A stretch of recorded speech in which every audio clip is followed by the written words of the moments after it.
Tahu ko for dia mate. That's only kin haisa.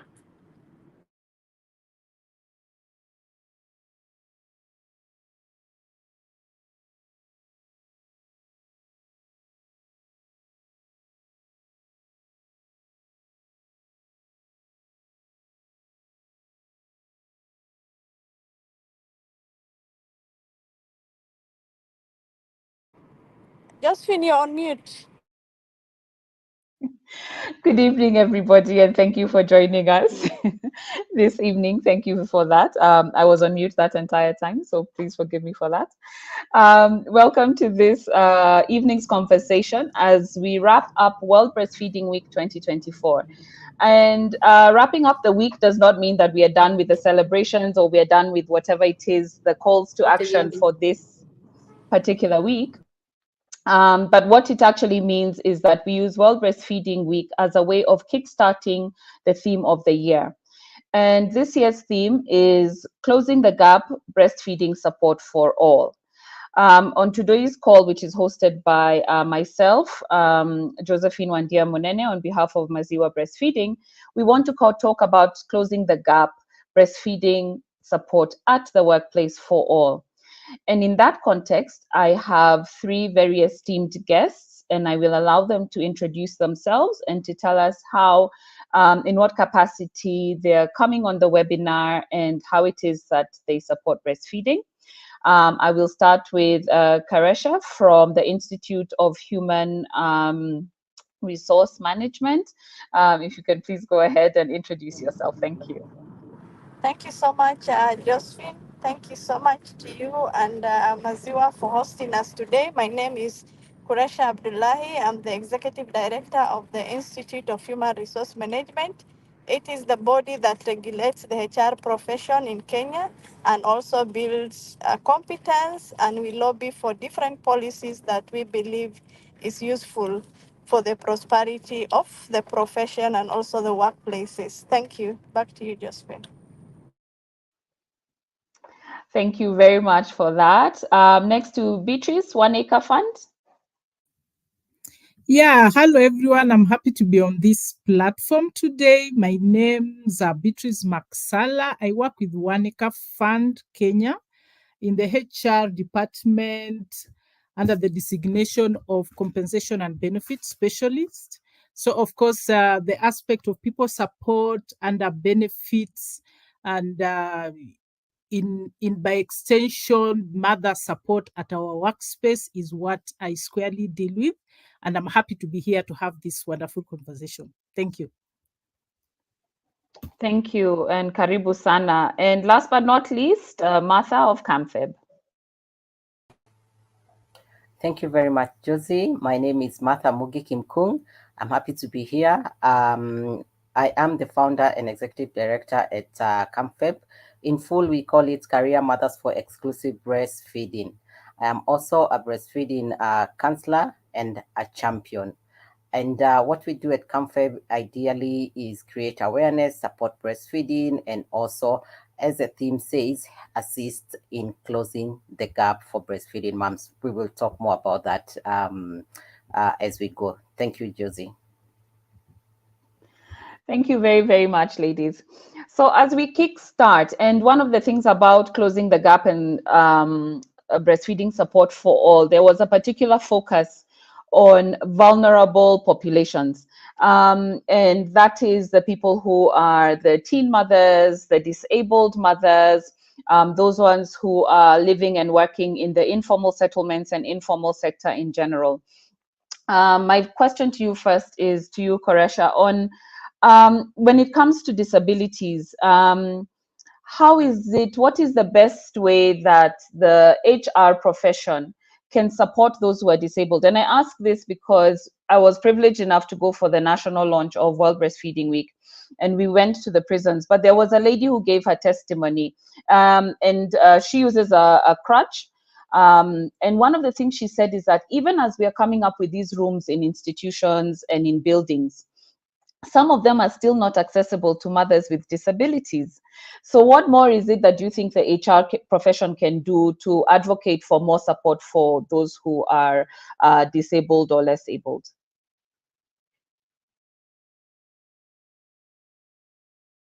Karesha. Thank you so much, Josephine.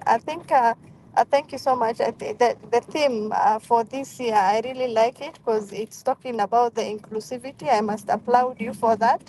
Before, while we're talking of the exclusive breastfeeding, we know the other issues that can happen. It's also very important to note that we are able differently.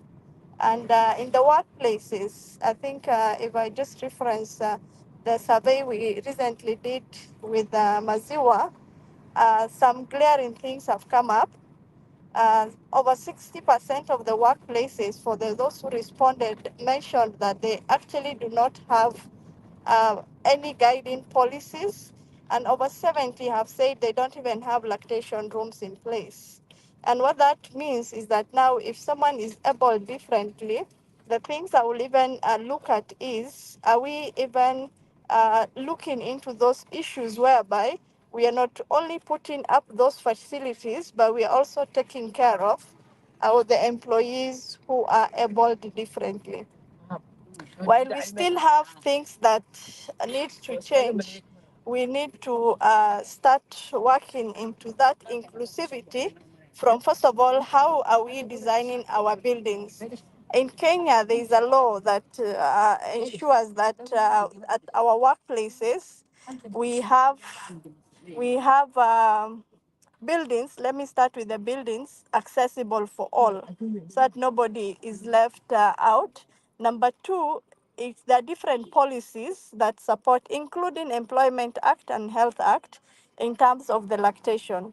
So the challenges faced is, first of all, the access, because you're already able to differently, whether it's visual or physical. I mean, whether it's in terms of the physical, or even you can't see, or the communication bit of it. So what happens now is it even disadvantages you more in terms of when you're able differently. So it's key that when such issues arise, organizations need to invest in having flexi workplaces, because I think that is the first place to start. Because I know and I assume that when when you allow people the flexi means that maybe the first 6 months you allow your staff who is able differently, especially if they're not doing the essential services, to work from home or where they feel comfortable. Even as you invest in that, then you look into the accessibility on where you put those facilities.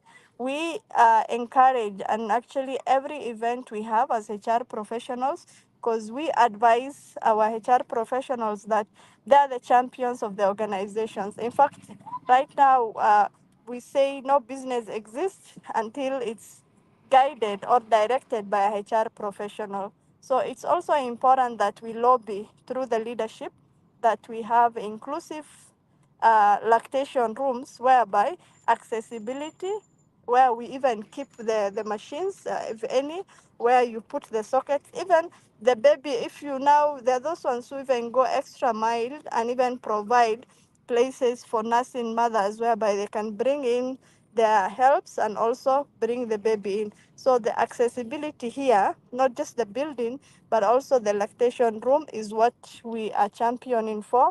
I must say, Josephine, we are not where we should be as a country with all the policies that I've mentioned, whether it's at the workplace, because you can imagine something that is protected through a law, and now you hear that over 70% of the workplaces have not yet put up that. So there's also a need for those who are in charge of compliance to start enforcing it. So which is key. So that is what I will encourage, that now the government now to step up and ensure that they now start enforcing the law. Because if you have it through the Health Act and also the Employment Act, that it becomes not just a nice to have, but a must to have for the purpose of inclusivity. And in terms of the policies, we encourage our HR professionals that we should not just rely on the different laws that are there. The laws are put in place for us to transfer them to our institution and anchor them in a policy, so that everyone is now working towards that, whether it's investing on the same or be aware that indeed this is something that is part of the things that we audit to ensure that we have it in place to make sure that we don't disadvantage our working mothers. Thank you, Joseph. Back to you. Josephine, back to you. Thank you very, very much for that comprehensive response, because now you have set me up for so many things. Thank you very much. And it's good because I think most people, and I come across this a lot in my practice also as a lactation support professional, is when I'm advising people, and I think it would be the same for Martha, when we're advising women and they're going back to work, we're like, please talk to HR. Find out what it is that HR has in place in your organization. So on that note, Beatrice, what do the employees at One Acre Fund? So if I was to have a mother and I'm counseling her and I'm telling her, please go to your HR manager, please have a word with them. What can they expect when they now start discussion with you? When they're getting ready to come back to work, how long is your maternity policy? And then what other provisions do you have in place to support this mother at One Acre Fund? Thank you, Josephine, for that. Typically, a mother coming back to work, that is re-entry back after the maternity leave break. First of all, we give about 3.5 months. And here, the reason why it's typically above the 90 calendar days that is provided in the provision is that we are already telling ourselves that by the last trimester of the employee, she's already even struggling to, get to work. And really, we also just want to make sure that she's having an ample time towards her going to deliver. So 2 weeks is already given in advance prior to her starting the 90 days. And then there's also an additional package because we also know that a baby is arriving and those are additional costs to the family. So internally we have a baby bonus package where the mom, by the second trimester, they can already come in and place a request for a certain amount of money that we give as a bonus, so that just in preparation to support them and their family in anticipation of the newborn baby. Then come at the re-entry after the maternity leave period, what they should expect. In-house, we have a maternity, not maternity, we call it maternal health policy. And we are cognizant that, yes, the mom will come back to work. And because we have a mixed setup of work environment, or rather workspace, where we have majority of our staff members are client facing. So client facing here envision, extension officers who are moving up and down, meeting clients, having group discussions with clients, doing marketing. So ideally, they are not in the traditional office setup. And then we have the few who then are in the regional office setup where, I'm based.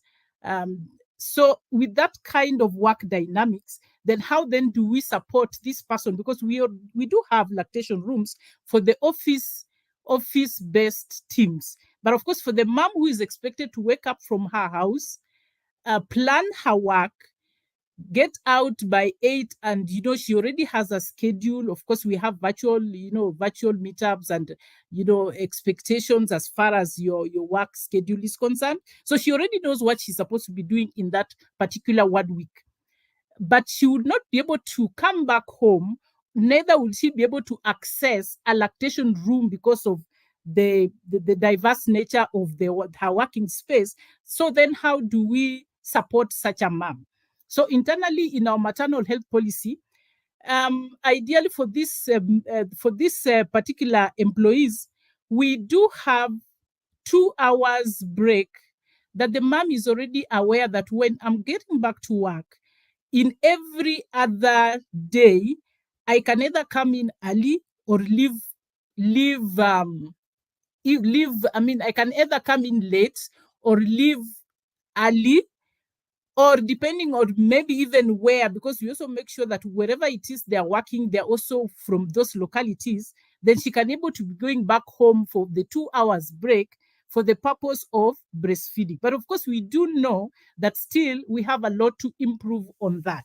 And then now facing back to the moms who actually now can be able to access the lactation rooms, the same provision is given where they can have breaks, and just make sure that the 2-hour break, you can be able to go to the lactation room and be able to breastfeed. For the ones who have preferred that maybe the offices are around where they stay, then they use the 2 hours to rush home and be able to come back. But of course, there are also challenges that come with, the expectation of rushing home, the budgetary implications, the transports, coming back to work to resettle again for a work day. So in a nutshell, that's really how our workspace looks like in terms of supporting breastfeeding moms. Thank you, Beatrice. That actually sounds very ideal. It gives me hope that actually when I'm referring my clients to HR, that they're actually going to get the support that they need. To you, Martha, Waneka Fund to me sounds like a dream. I actually wish it's definitely a place I would want to also work. How, in your experience, how easy have you found it for organizations to actually set up these policies, and why are in-house policies even more important than now the Health Act? Because as we heard from Koresha, we have an issue about implementation of national guidelines and national policies. So why is it so important to make sure that we have something similar to the maternal health policy that One Acre has? Thank you very much, Josie. And I must say that One Acre Fund is doing an amazing job. And it's very impressive that you do not stop at what has been guided. Going beyond is really, really impressive. And that's the kind of support we are looking at. And therefore, we really need to come out and support the lactating moms. And I think the reason, one moment. I think the reason that we have an issue in terms of uptake. Koresha mentioned that we have about 70% that haven't set up lactation stations, or rather rooms. Then it means we need a lot of sensitization around the management that could go a long way, because they need to understand why is it really, really important for us to have these lactation spaces. Because at the end of the day, if we have moms who are coming back to work without these spaces, then it means we are abandoning breastfeeding. And therefore, it will be very important for us. I think that is something I can say we are missing, because we have the laws in place, but the implementation bit of it is very low. And so my thinking is that if we have sensitization done to the management, to the line managers, then we might have, and also for the HRs, so that we have more uptake in terms of setting up the lactation spaces. So I think, and also the fact that the employer feels that it's a bit expensive to set up a lactation space, and also they feel that maybe they do not have this free space just entirely for a lactating mom. And sometimes I think they look at it like, I only have one lactating mom once in a very long while, so why do I really need this? So, but what we miss out is that in your organization you will have one lactating mom, in another one we have another one lactating mom at a different period. So at the end of the day, what it will mean is that we are not supporting the entire workforce of working moms who really, really need that kind of support. So even if we have one lactating mom in every not even if you don't have like 5 lactating moms in your workspace, at least support that one mom, because it makes a whole difference. Because if we add one mom and another organization, we might have 1,000 moms who are not being supported. So I think it is important for us to set up these lactation spaces. I think it is important for us to start sensitizing the employers, and so that they understand why is it important for us to set up these spaces, because that is why we are ending up with moms who are not being supported, and they end up giving up on breastfeeding. And what happens is that we cannot have moms going to the washrooms to express breast milk. I keep saying that we do not eat our food in the toilets or in the washroom, and therefore we cannot do the same for our babies, that we need to go in and express breast milk in the washroom. So, and because we also handling very fragile babies who need who are very sensitive, and therefore that is why we need to set up this station, so that we do not have moms going to the washrooms to express breast milk, and at the end of the day they feel like, you know what, this is not working out for me, I'm just going to give up on breastfeeding. So let us come together and let us sensitize the employers and maybe make them understand why is it really, really important to support the moms. Thank you, Josie. Thank you, Martha. Yeah, I think, like you're saying, it's very important to do that sensitization and just to remind everybody who is involved that they are a stakeholder in one mother's breastfeeding journey. Her success depends on so many people, and definitely her line managers. The entire organization is also a stakeholder in her success. I think the next one is I'll go back to you, Kuresha, because the one thing I have also found, and even in my own experience, very many years ago when I was an employee and I had just had my first baby, and you go to HR and they tell you there's not much that they can do because their hands are tied. What would you say to those HR practitioners who also have to face hurdles and bureaucracies when it comes to implementing these sort of internal policies? How can they get how can they get the confidence and the push to go to management and say, you know what, this is actually what we need? What business case can HR give for supporting breastfeeding at the workplace? Thank you so much, Josie. First of all, we need to understand that the HR profession has evolved, and we want to encourage the HR professionals in their workplace to be enablers. And when you are enabler, remember you are there on behalf of the business of the organization, whether it's not for profit, service delivery, or even in the private sector. So we need to understand, first of all, our role. Why are we there? Why are we even being called human resources? It's for us to ensure that our workplace is conducive enough for everyone who will be working there.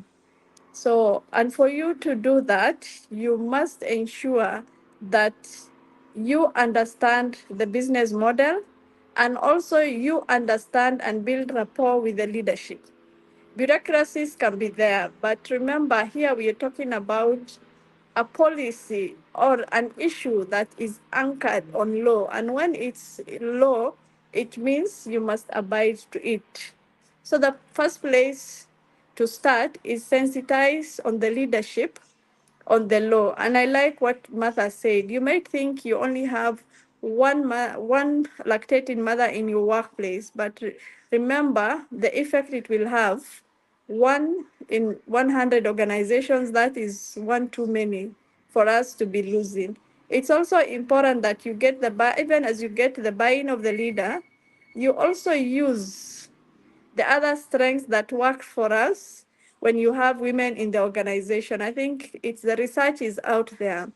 The women employees, in terms of their efforts, in terms of how engaged they are in their workplace, if you enable the environment, if you give them a conducive environment that not only looks out for them, but also for their family, that actually makes your company perform better than any other organization. And the research is out there, whether she's at the leadership or she's just at the management. So it's important that you understand. Number two, this is our responsibility as HR professionals to advise the leadership on what needs to be put in place for everyone to thrive in their workplaces. So while the bureaucracies are there, let's first of all invest on it in terms of documenting and ensuring that everyone understands what is our responsibility, and then coming up with even the return on investment. So when I know that I'm taken care of, when I know that I'm not good enough that I can't even work, when I know that what I express for my baby is safe because I've been created for that space, then for that money you'll be investing in that lactation room, you consider it like paying yourself forward because she will never forget. And I think all of us in this call will tell you that those employers that will always hold in forever in our hearts were those ones who not only provided us with jobs, but those who were able to carry us along together with our family. So that is key because we are always grateful. We outperform anyone else within the workplace. The research is out there. So the HRs there is first of all get a buy-in, build a rapport with your leadership, tell them that it's not only that this is a statutory requirement, but these are the benefits we expect to get out of it. So you need to be the champion. Even as you look out for the interest of the employer, you need to also look out for the employee who will help that employer reach their goals. Because remember, no organization will exist without people. And it will not be fair at this age and era that we have unfair practices in our workplaces, which disadvantage lactating mothers. And also, when WHO says breastfeed for 6 months, you even think forward that it even reduces the number of times the mother will be out there saying that I'm caring for my sick child, because everything that you do, you back it with data, you get the support of the leadership, you prove that indeed over and above being in a law, this is what it will give.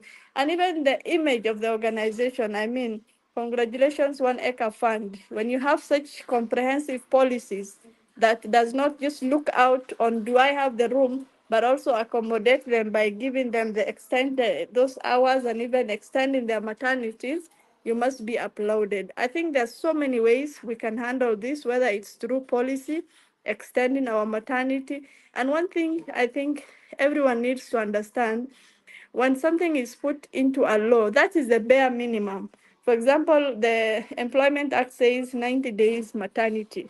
That is the bare minimum. If there is an organization that can give 6 months, even 1 year, then please go for it. Thank you, Josie.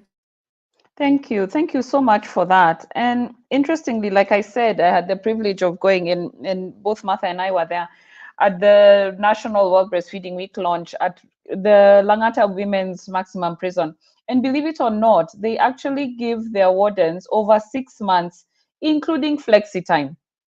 So if the prisons themselves have such a robust policy for their employees who are lactating, I mean, surely private organizations, the least that you can do in private companies is the same. So yes, that bare minimum that you have mentioned is actually backed up by several other organizations out there. But it was so interesting to see that the prisons look out so much for their wardens, because like they said, for them it's all about the example that they're setting, even for the ones that the inmates that they're trying to rehabilitate. So it's true, the law is there, but the onus is on us to go over and above.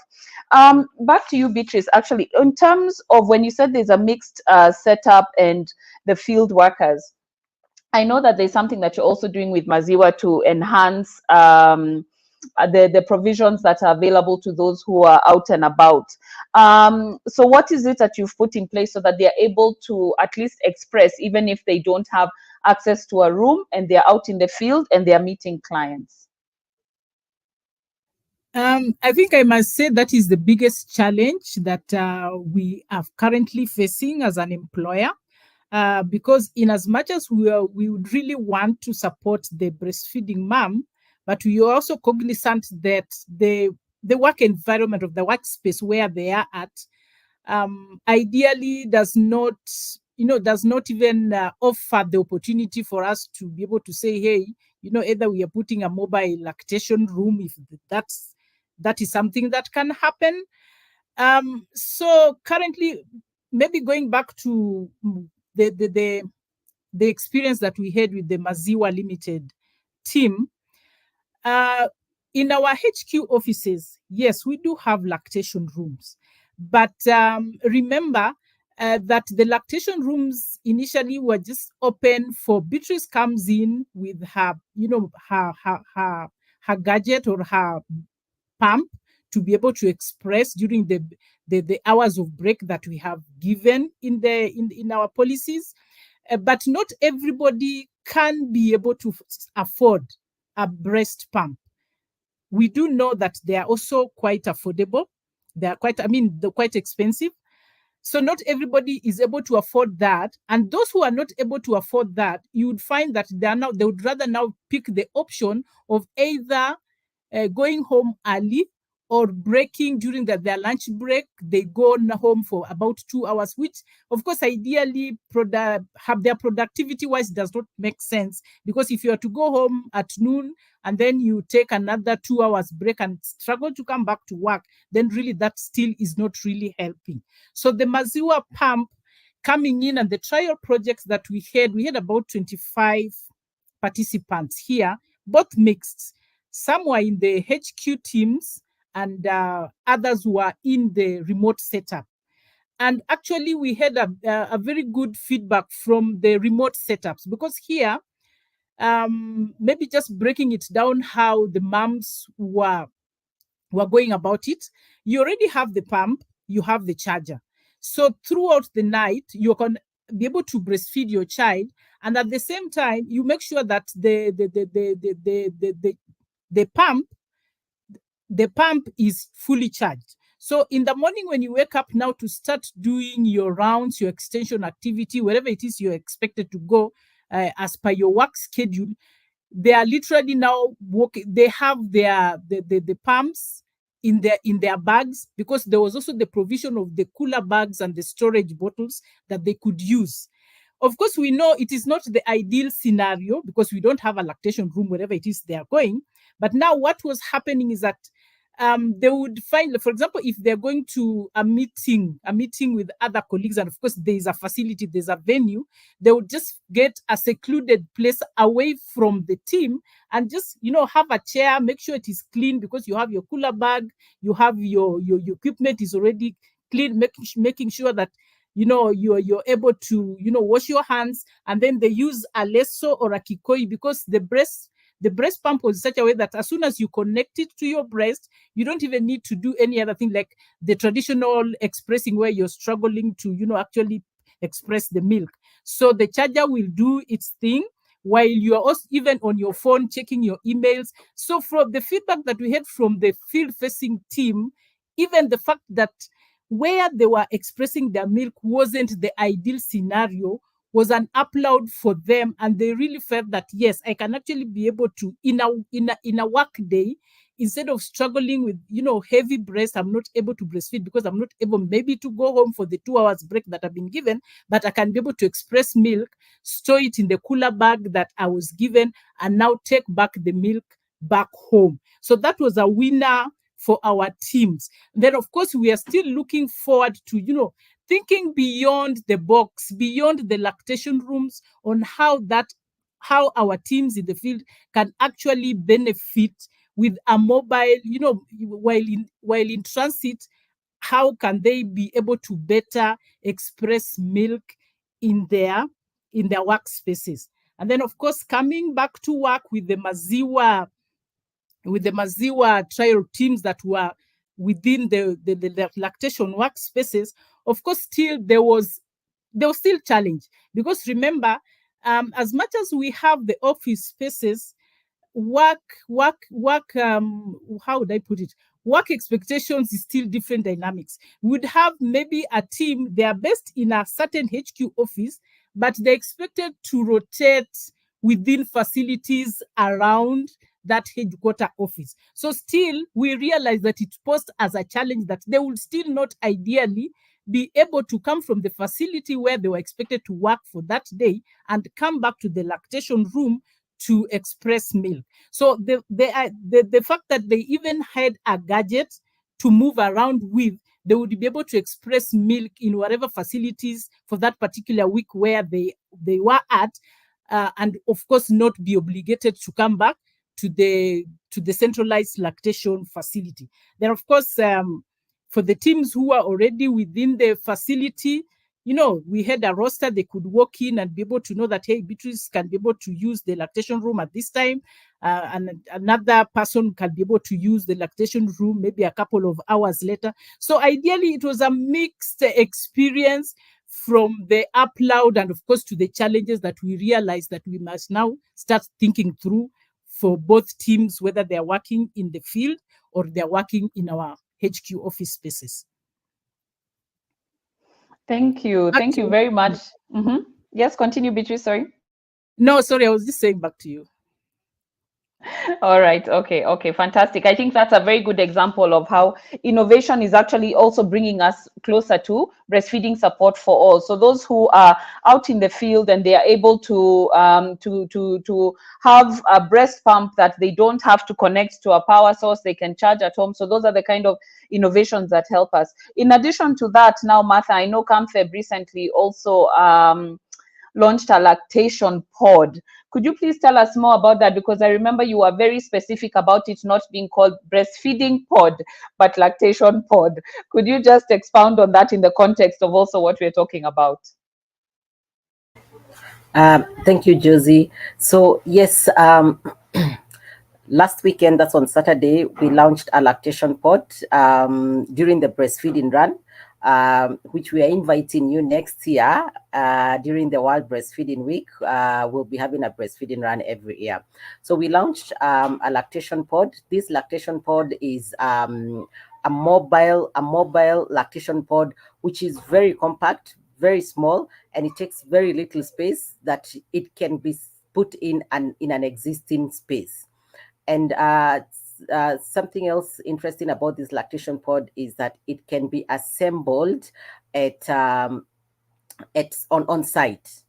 Therefore, we do not need to carry the whole lactation pod as it is, but it can come into pieces and be assembled on site. So this lactation pod is now where we are now talking about closing the gap, because you realize sometimes we have big organizations that even if you have a lactation space, it could be very if you're in one particular office, you could be very far from the lactation space, and therefore this lactation pod could come in handy and cater for those moms who are in different locations. So it is something that you can go on our website and check it out, and that is, we are encouraging more employers to come on board and acquire this lactation pod, because also some of the things that we have found out is that most of the employers feel that, yes, I had said this before, that they do not have the space, and maybe they feel that it is one mom lactating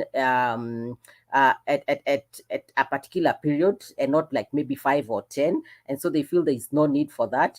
But with this lactation pod, it will be able to cater for this mom, because it has a door, it is private, you're able to go in and sit there, you have a working area, just that it does not have a sink. However, what happens is that we encourage the moms to clean their hands. By the time they are coming into the lactation pod, their hands are clean, and then they can use a hand sanitizer. Because what also happens is that most of the buildings will not want you to interfere with their plumbing work. So that is why you will find that the lactation pod, as much as we're talking about hygiene, it does not have a sink inside. So yes, that's the lactation pod. And we were talking about also very clear on calling it a lactation pod and not a breastfeeding pod. This is because we are ideally looking at those moms who've gone back to work and they require to express the breast milk, and they're looking for that private space. So the reason we are not calling it a breastfeeding pod is because we're also preaching that we need to breastfeed our babies anywhere, anytime. Therefore, if you have your baby, you do not need to go and look for that pod so that you are able to breastfeed your baby.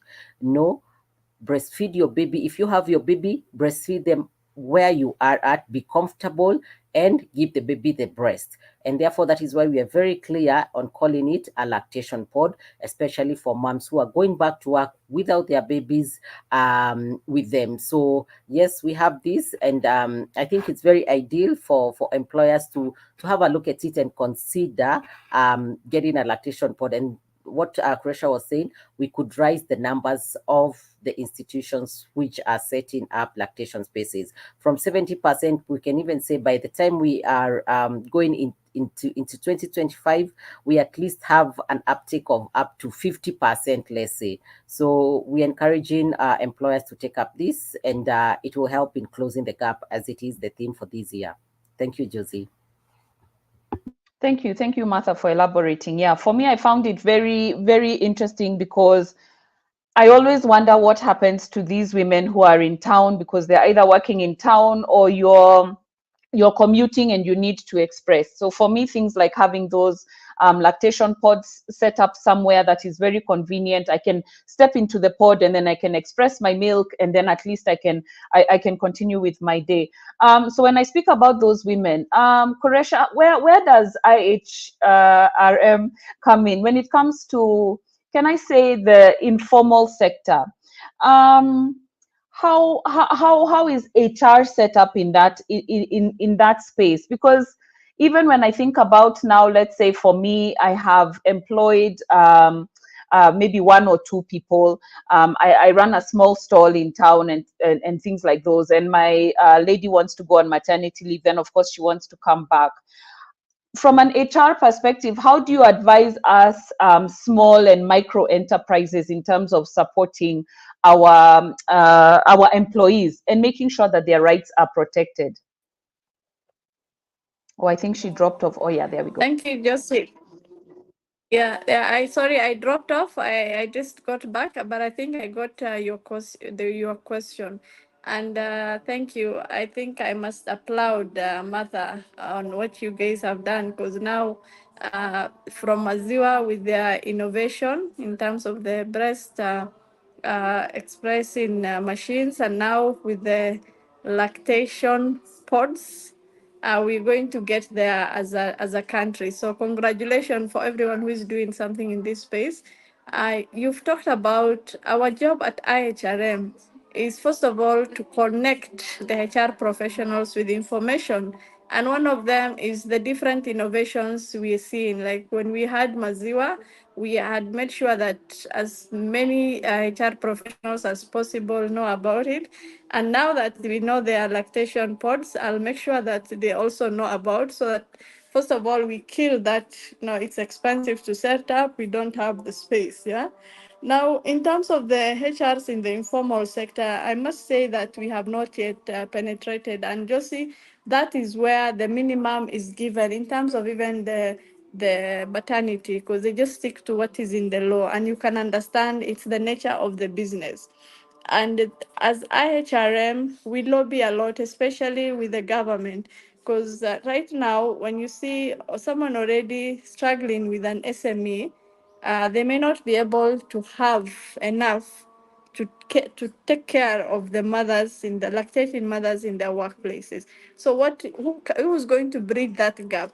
What are some of the are resources available for such employees and even for such mothers? So ours is information sharing, ours is sensitizing the HRs in that sectors on the different options available to them, especially for the women that work within the organization.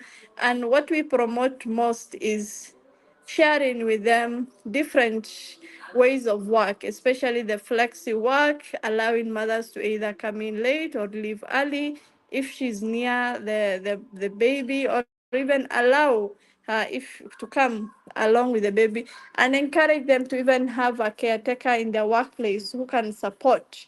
But we are also cautioning them that, because remember, when you have maybe, let's say, when I come with my baby and my caretaker, then there are those issues that involved, especially the risks involved for having someone who is not working within your organization.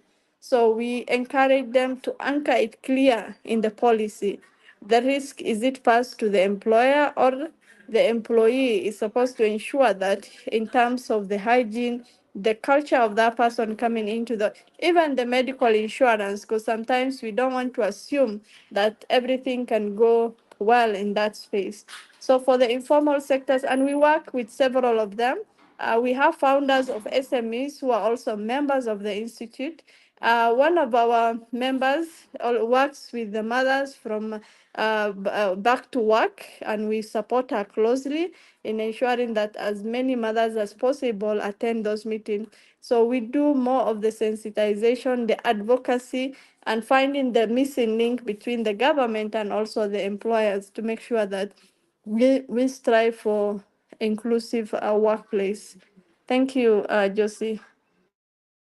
I don't know if I missed the Thank last you. bit because I dropped off. Let me know if I was not able to No, cover the last that was bit. actually perfect. It was that because you find that you find most people they are not quite sure about what do I do if I'm working in a less formal setup, and I still want to have my rights enforced, and then you find also the employer is not quite sure what to do. So I think it's very important, and I know I've picked up some things in case a mother asks me, and I'm sure so has the audience, in terms of the fact that we can actually come to IHRM and say, could you give me more information on this to help me to understand if a mother comes on site, what can I do? How can I support them within the confines of the law? So I think that is very informative. Yeah.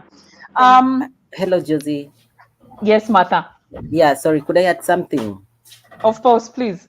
Yes, in regards to what you've asked and what Croatia has mentioned, where we have the semi-informal workplaces, I'll add that this is where also the lactation pod comes in, because, like, let's say in urban places or towns, for example, CBD, we have very many commercial buildings where you will find very small offices who definitely would not cater and manage to set up a lactation space for this employee. And at the end of the day, the government is saying, as an employer, you need to set up a lactation space. And this is where also now these lactation pods would come in very handy, working with the building owners, where you could have these pods placed in a particular strategic point. Let's say if maybe you have 15 floors, you can say every 2 floors you have a lactation pod, and therefore these would really assist in covering that kind of setup, where you have a very small office where you have like 3 or 4 employees, but you still need to provide this space to these employees. So I think also the building owners, if they would come on board and see how to support these lactating moms, it would really, really help, because we have a very big number of commercial buildings and very many thousands of offices inside there. Thank you, Josie. Thank you, Martha, and that's a very good point, because even this Health Act that we're referring to, Section 71 and 72, is actually, it can be very vague, because it can also sound, it can be interpreted in very many ways. So you can say that no, it only applies to big employers, and organizations who have to have a certain room. So again, that creates that gap that even Karesha was saying, between the ones who are now formal with huge HR departments, and now the SMEs who, again, Martha, like you've said, I'm an SME, I only have a small office, I'm based somewhere in town in a building with, I don't know, 20 floors, but yet according to the law, I'm an employer, so I have to provide this. So yes, working between both of your solutions, where I can also come and advocate. Now, getting the information from IHRM, I know how I'm supposed to support my employees, and then now also with that lactation pod, I now know I can go to the building owner and say I have a solution to all our problems. So I think that is, it's a fantastic synergy, so to speak. Yeah.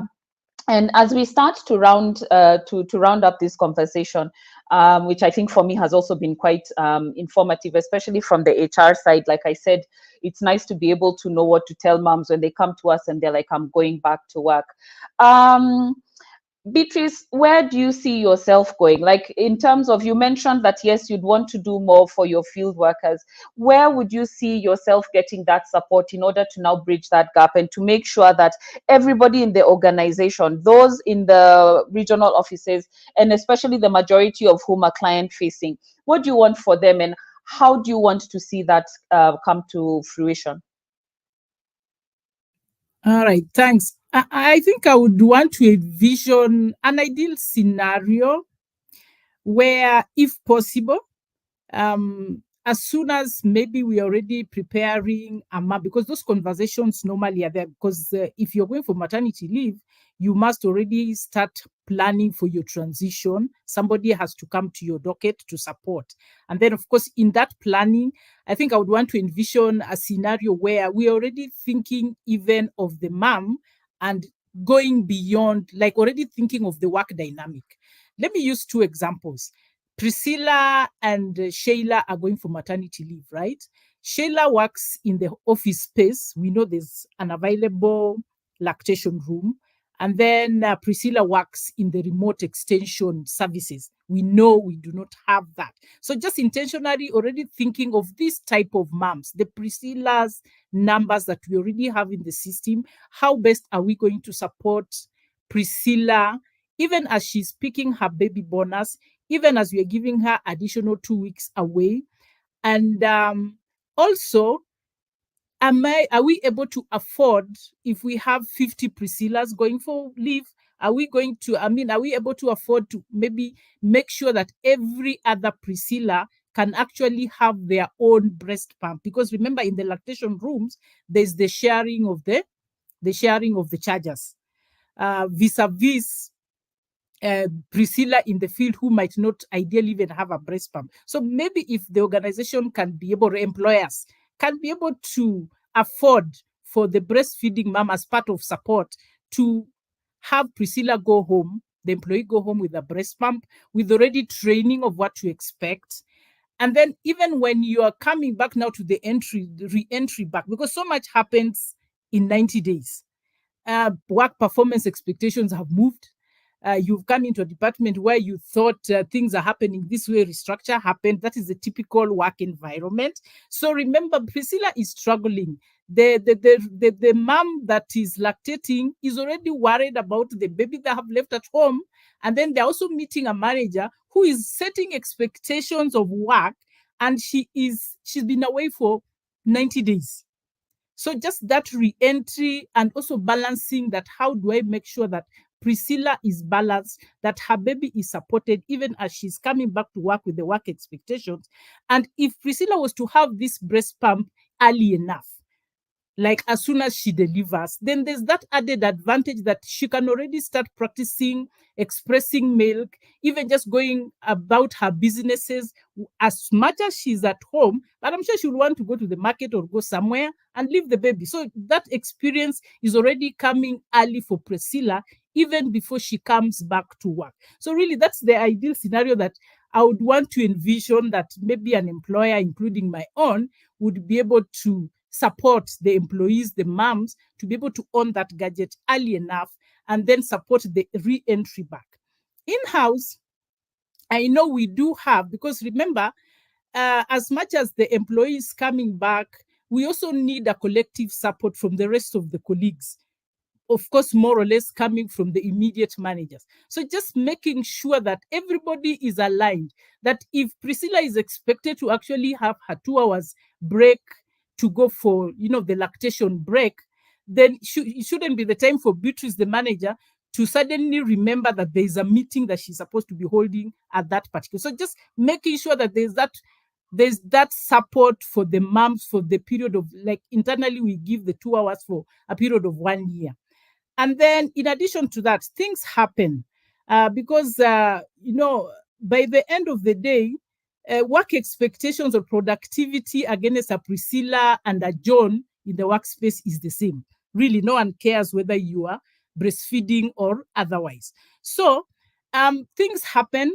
You wake up in the morning and the baby is sick. As a mom, you can already tell that things have gone off. So, there's already the perception that because I'm a breastfeeding mom, as soon as I call that I'm not coming in, the manager typically would want to imagine that Beatrice just wants to take off because of baby issues. Really, it's just not supported adequately. In-house, we do have 100 hours of emergency that we give parents. Now here, parents read, we are giving both the male staff whose wife they have a newborn in the home. So whether the mom is working with Tupande or not, we are going to accord you their 100 hours, because we know that even the parental, the male side support, if you're a male staff, if your child is sick at home, you have a newborn, it will also affect your activity. I mean, your productivity at work. So just leveraging both support. I would want to imagine that in the long run, even the moms will continue feeling encouraged to, to continue working in that workspace. They feel that so long as my employer can actually be able to work with me through the journey of breastfeeding my child, then the retention ideally would then go up. Currently, we do not have statistics over the same, but of course, from some of the feedbacks that we've seen from the Maziwa trial project that we had, some of the feedbacks that the moms were giving us was like, hey, Beatrice, I now feel my self-esteem is kind of gone up, because I could come to work and then, literally she's explaining that, the milk starts coming out, and then maybe I do not know what to do until I have to wait for my 2 hours back. So the fact that I have a breast pump to be able to express that, then I can walk around and just know that, I'm good. That it itself, it looks small, but really it has gone a long way in just making that mom appreciate the support that they are being given. Maybe let me pause there. Back to you, Josephine. Thank you. Thank you. I think that is a perfect ideal. And I love the idea of starting this support from ANC before delivery. The mother is still pregnant. You're having that discussion and you're already discussing what are the expectations. And even throughout her maternity leave, she's aware that she's already being supported by her employer. The pump is already available to her. Yes, I think that is when, because even what we say is the way you establish breastfeeding, the first, even let's say 48 hours, can actually determine how the rest of your journey is going to go. So just knowing that you're already supported even before pregnancy is very, very, very important. I have a question here on how can we close the gap for domestic workers. Now, I don't know whether to give this one to Koresha. I don't know whether this would be something that you would how do we close the gap for domestic workers? Because I know this is something I'm also passionate about. And for me, I always say we need to put ourselves in the same way we are advocating as employees for ourselves with our employers. We also need to be able to advocate for our own employees at home. But Koresha, what do you think? We can also put it to everyone else, but let me start with you. Thank you. I'm sure maybe Martha will be better placed to answer this, but I think I will answer this from the humanistic side of it. Because you have a domestic worker, and we know why this manager is in your house is to support you while you're at work. And it's only fair that you also ensure that she's comfortable within your premises. And if you can afford, I always advise that the same way you will want your employer to provide for you that lactation room, please provide, make sure she has that same. I consider the homes to be very safe. And then you will need to consider if you can, because she's looking out for the most precious, especially if you have children, the most precious thing you can ever own in this world. So why not carry her along with her children to your home? As she helps you build your children, then you can also bring her along with that child. And then make sure that if you can afford that, you can just ask her to come maybe 3 hours. If you don't have the space, maybe 3 hours a day so that she can spend the rest of the time with her child. If the space allows you, because I think the employer right now, when you look about the minimum wage, when you look about the laws, everything, I think, and the good thing is when the time comes, everything you reference is documented. But mine, as I said, it's the human side of it, whereby I am here right now, I'm not at home. There's someone who is helping me look out for my children. So why would I not want to look out for her children? Because her peace of mind to help me with whatever I need her to help me with is also linked to her ensuring that that child is also taken care of. So let's do good to others the same way we like us to be handled.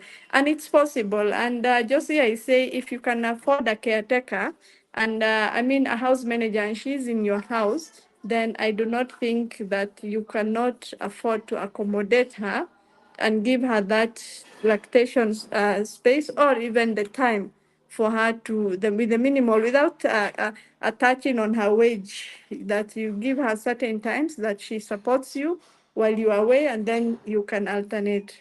So that is as simple as I can put. Just do good and handle everyone the same way. And for me, by the way, there is nothing more precious than my children.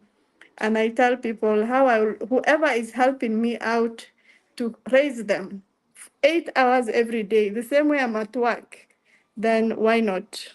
Thank you. That is perfect, because that is why we are here. We are here to support breastfeeding for all, and breastfeeding means that we want the best for our children. So you have said it so well. So if it means supporting those who are supporting us to be able to do better for our children, we must also support them for their children. So now we have actually come to the end, but of course I can't leave it like this. I need also a parting shot from Martha, and maybe 30 seconds also. I'll come back to you, Karesha and Beatrice. So Martha, your parting shot on what can we do, how are we doing, closing the gap, breastfeeding support for all in the workplace. Thank you, Josie, and thank you for having me.